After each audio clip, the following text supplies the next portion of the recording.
Welcome to Carolina Sculpture Studio. My name's Clint Button and I'm a granite sculptor. And welcome to video number 25 of the virtual stone carving apprenticeship. Okay, last video showed you wrapping up this panel. I still haven't taken off this last little bit of crown. I'm going to do that here in a few minutes. And I won't show that. That's just normal stuff. Already done it. But I've talked throughout this process, especially here towards the end, about finishing everything in conjunction with everything else so that you don't complete and invest a lot of effort. Everybody wants the most for the least. They want to buy a really expensive car and they want to get the best deal in town. Nobody goes out and says, I want to pay absolute top dollar for the worst piece of junk I can buy. Nobody does that. People don't. They want to get their money's worth and they want to get the most bang for their buck. And it's the same thing when you're working. You want to work effectively.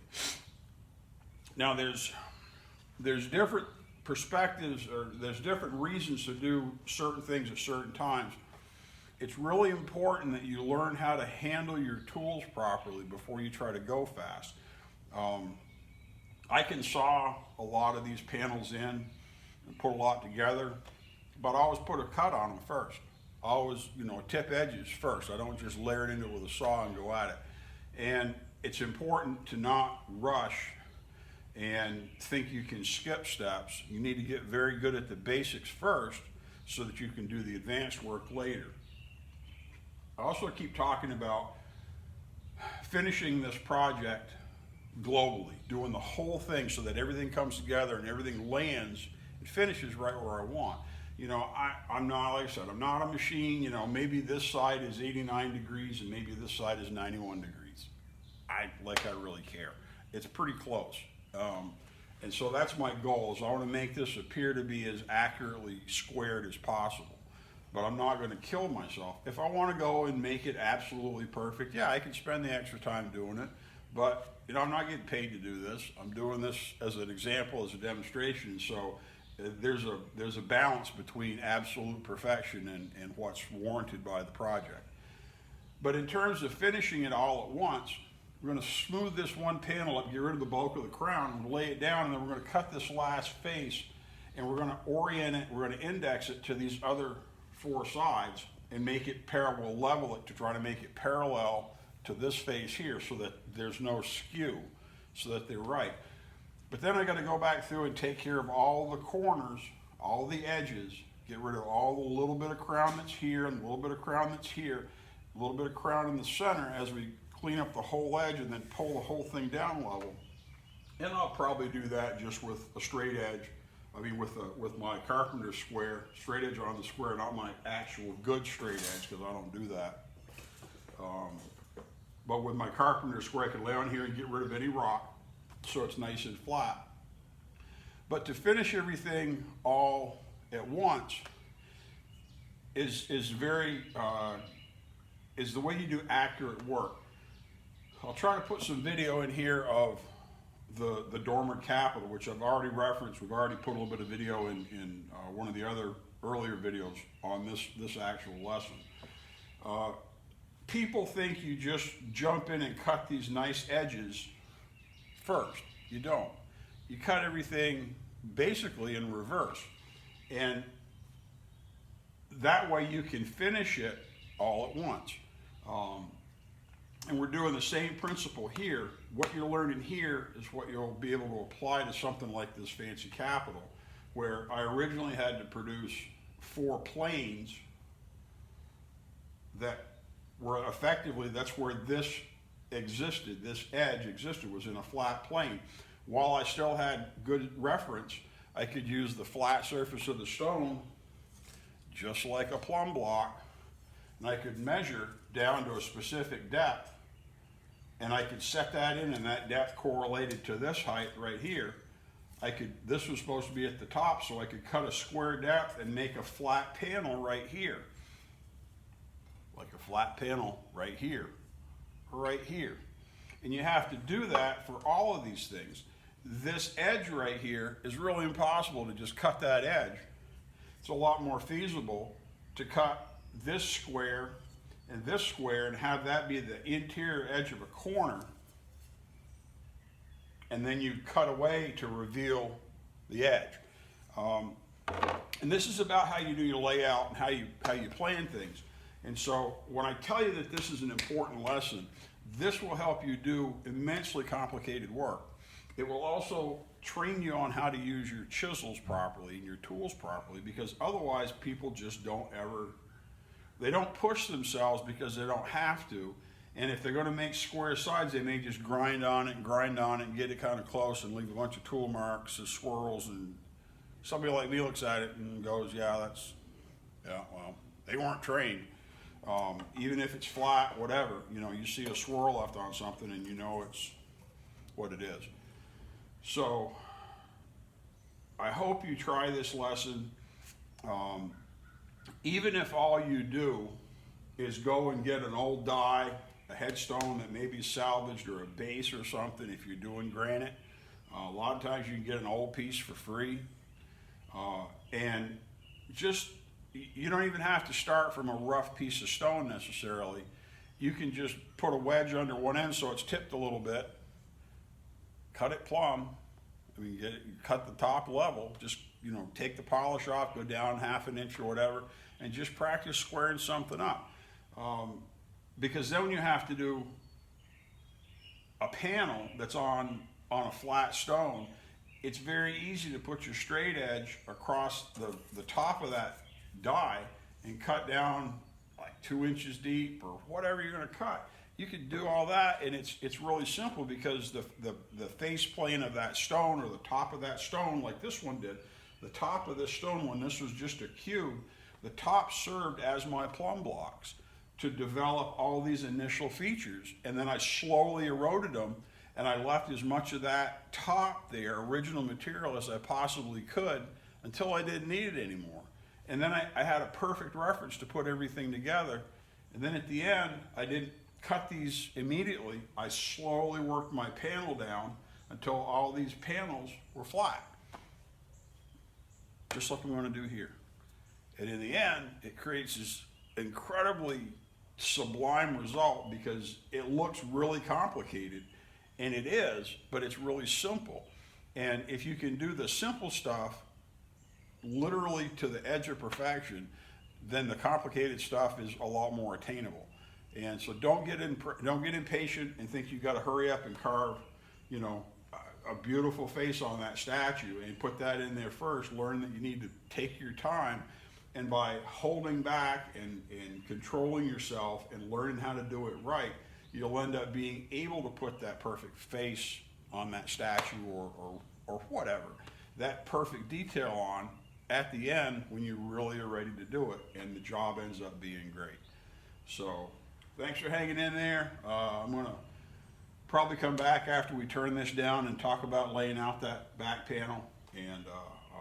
But this is a really great project, and it's something that most people just would never consider doing. So get a piece of stone and square it up, whether it's soapstone, whether it's granite, whether it's marble, whether it's limestone.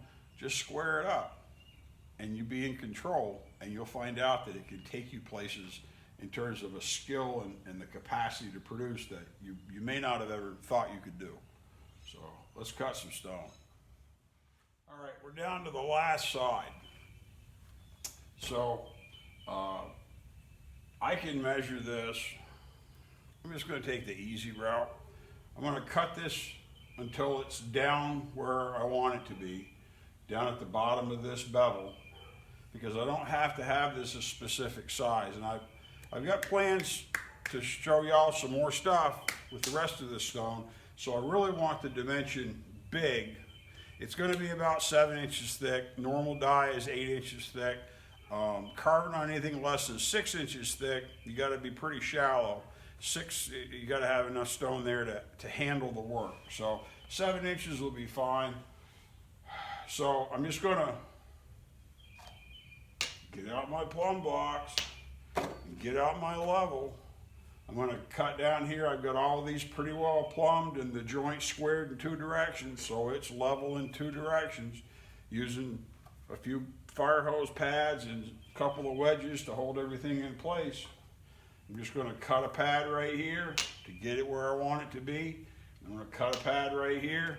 I'm going to make them level, do the same thing back here, and then I'll trim my side off and I'll just create my edge because I'm in control. I did it already when I didn't have any reference at all. It was just arbitrary. I just was going by level, and so I'm just going to do it by level because it's easy.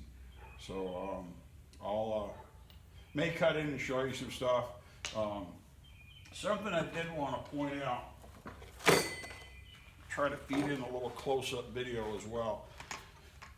The saws that we use professionally, we use an arbor or a mount right here that allows us to have 4 holes in the blade to attach it with flush countersunk screws. And then these are, you can get them in stainless or brass. If you're not doing wet work, brass is good. Brass won't get in the stone and stain it with rust, because anything the metal can. I haven't used a stainless. I assume they work just fine, but they all come with, but it allows us to do flush cut work because you can cut right in without having to bump the nut that usually holds the blade on. So when I buy them, they all come with 4 screws, 4 little Phillips head screws. Put them in a bucket somewhere.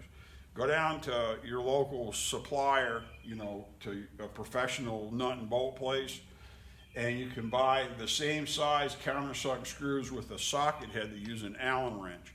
And those tend to, it's easier to tighten them in, they stay in. The problem with the Phillips is once they abrade, because they will wear some, you only have the very tip of the screwdriver to get in there to take them out. It can really make it a bugger getting them out. And these mounts aren't cheap. You can get them through Miles Supply. Just bought another one the other day at Miles Supply. They're in Alberton, and Bicknell has them. The professional granite shops do. A lot of the countertop places don't even know about them, from what I understand. The places I've asked said we've never seen one. So this is all I've ever used. So, but anyways,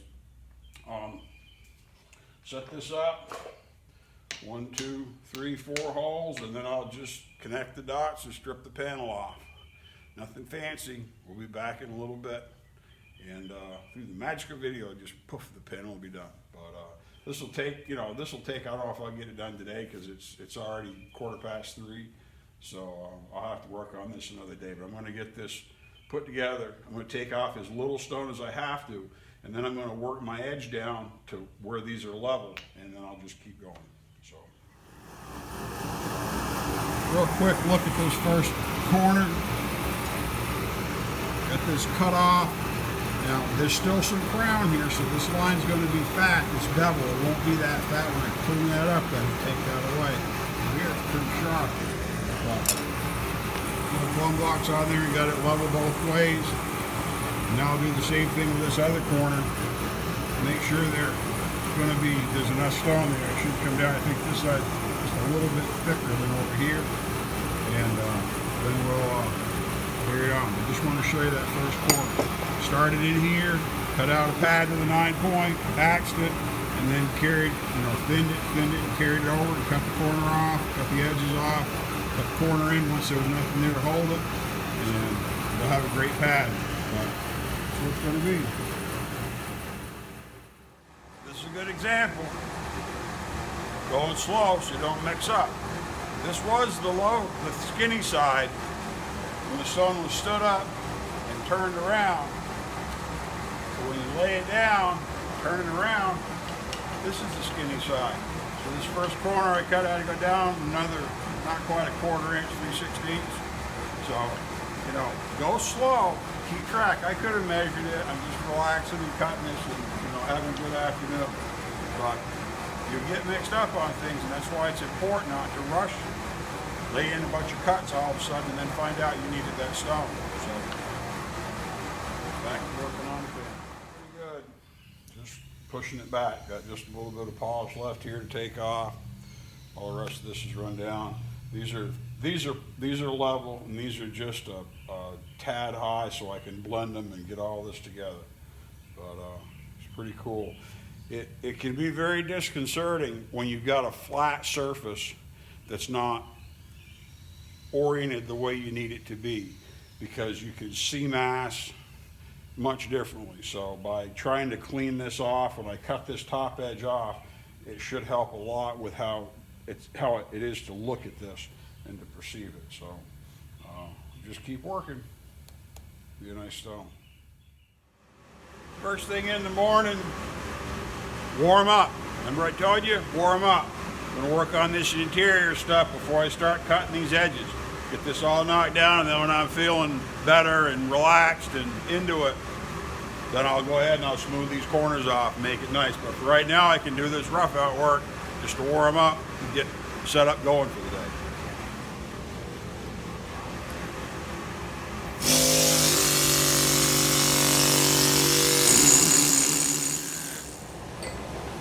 I want to point out two things.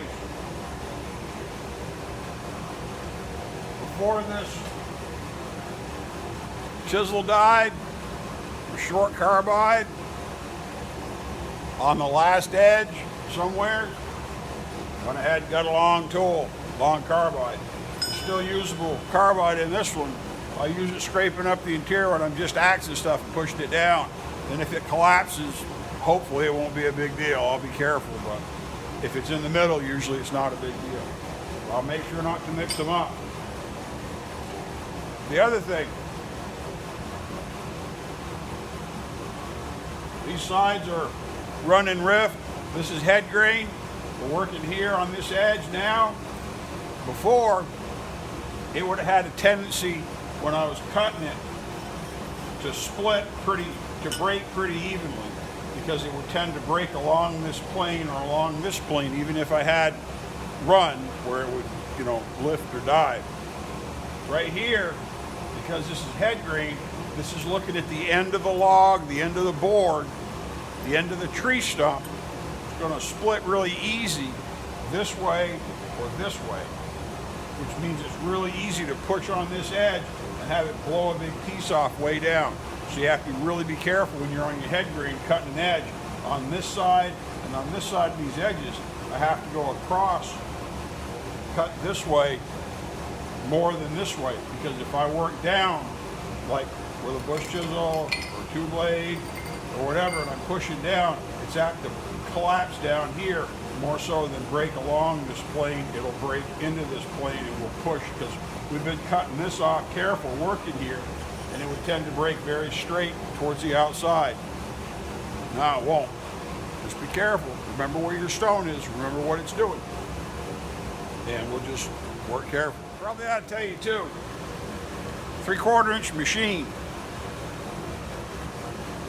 This is not a real sound stone because all these big crystals, remember all the cracks and everything in that polished face? If I went and got like a little 5/8 or 1/2 inch hand machine that just goes zzz, and think that I'm going to scrape all this off, how many little cracks do you think are going to be in all those crystals at that point? You'll end up making that edge so soft that it just falls apart. So it's better to have a little more decisive work, a tool that'll push through it, than to go get one of your little Bantams or one of your little tiny machines and think you can hold on tight, save that edge. It may work on some stones that don't have all the crazy crystals that this mahogany does, but the way that face is cracked up with all those crystals that just had, literally dozens, if not 100 cracks in each crystal, if you spend all that time just eroding that, buzz, you're going to shatter all those crystals, and that whole edge will just crumble and fall apart. So you need, I only use the little machine just very rarely. Almost everything is 3/4 or 1 inch for the big work. But if you've got a good machine broken in, especially for granite, 3/4 inch machine will do 99% of the work, even in marble too. I don't use the little tiny tools that much. There's some things they're warranted for, but most of the time you're better off to use a tool that's more decisive than to stand there and linger on the stone and put more stress into it that in the long run causes more problems. Okay?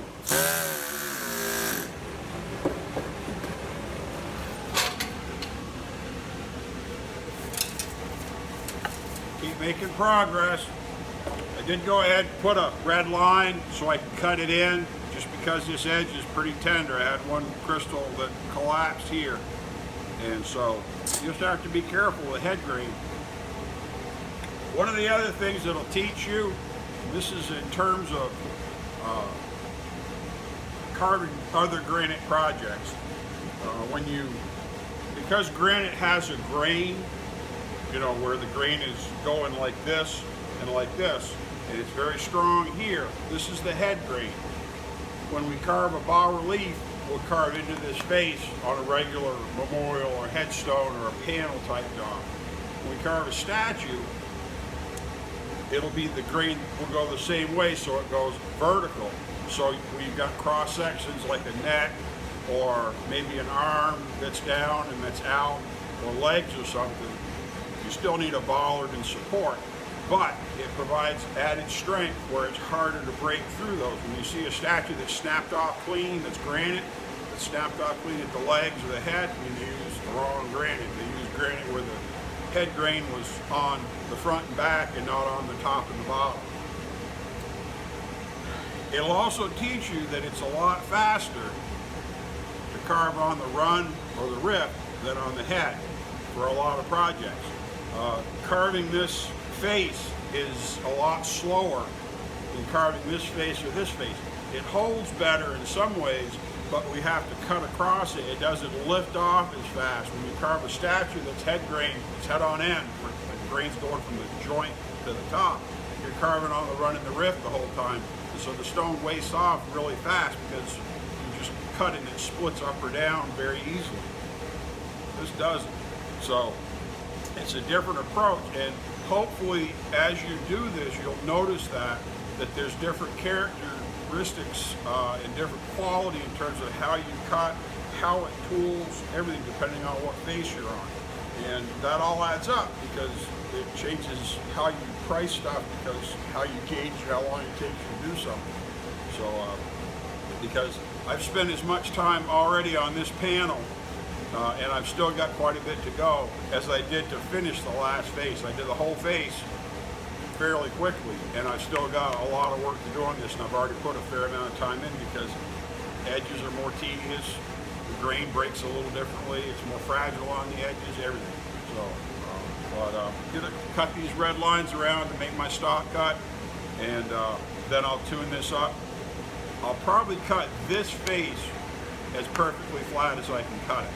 I'll finish this completely all the way around, and then I'll address my sides, and then I'll address the other face, because I want to get this done and I want to complete this face, and I'll make this face with this little crown remaining here compared to what these are. These all have some crown in them.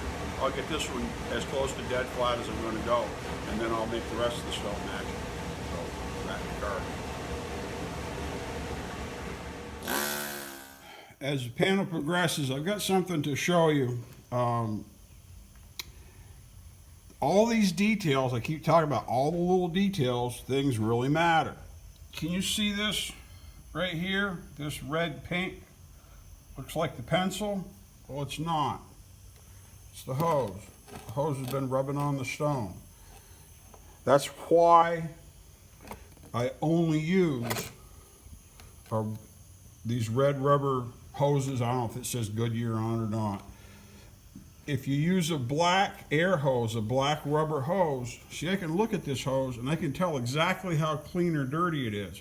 This is where my hand and my arm and everything, my body, this doesn't get against the stone, but I can wash that.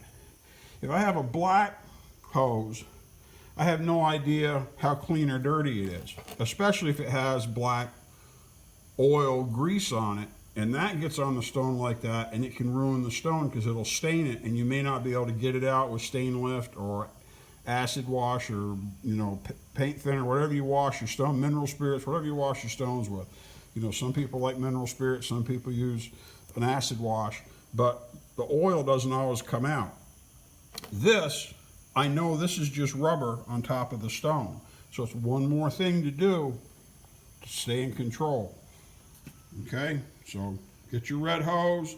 The yellow vinyl hose, I don't like. It's not flexible enough. The black rubber is very flexible, you know, and it just seems to, it lasts the longest. The only place you'll have problems in fatigue is right there at the end of the brass nipple, and it'll end up leaking and it'll get a blister, and then it'll start, you just cut it off and move the clamp a little bit. So, and then cut your clamp off so it just barely fits. So you don't have a big end sticking out to get tangled up and cut your shirt or your apron or whatever. But I only use red hose. That's the only hose I use, and that's why. For this, and seeing how clean or dirty it is. Back to work. All right, it's time to wrap this video up and tell you where I'm at. Because we're going to finish this stone now, we're not just putting it together. This panel is going to be produced as flat, dead flat as I can do right now.